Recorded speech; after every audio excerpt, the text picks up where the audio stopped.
விக்கிரவாண்டியில் எல்லோரும் நினைத்தார்கள்.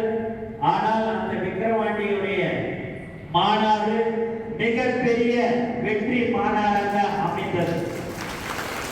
அதன் தலைவர் அவர்கள் அழைத்தார் என்றவுடன் நான் நீ என்று குடும்பமாக வந்தவர்கள் நீங்கள் தான்.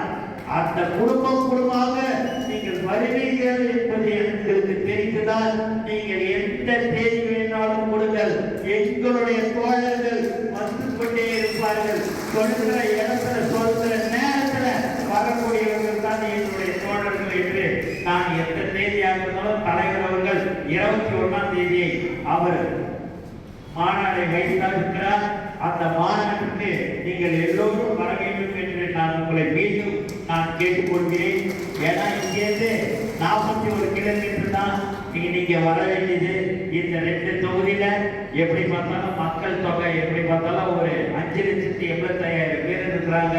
அதில் குறைஞ்சது இந்த 2 தொகுதியில் இருந்து 50,000 பேர் வருவார்கள் என்ற நம்பிக்கை எனக்கு இருக்கிறது.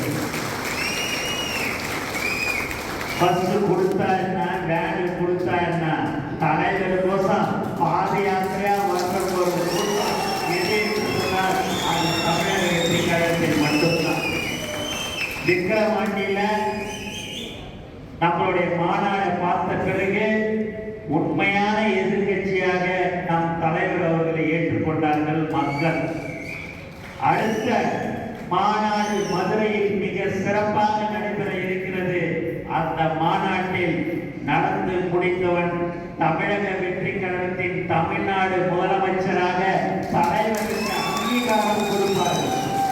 ட்ரெண்ட ஃப்ரெண்ட் ஆக்கிக்கோங்க. தந்தி டிவியின் சப்ஸ்கிரைபர்ஸ் அண்ட் ஃபாலோவர்ஸ் குடும்பத்துல நீங்களும் இணையுங்க.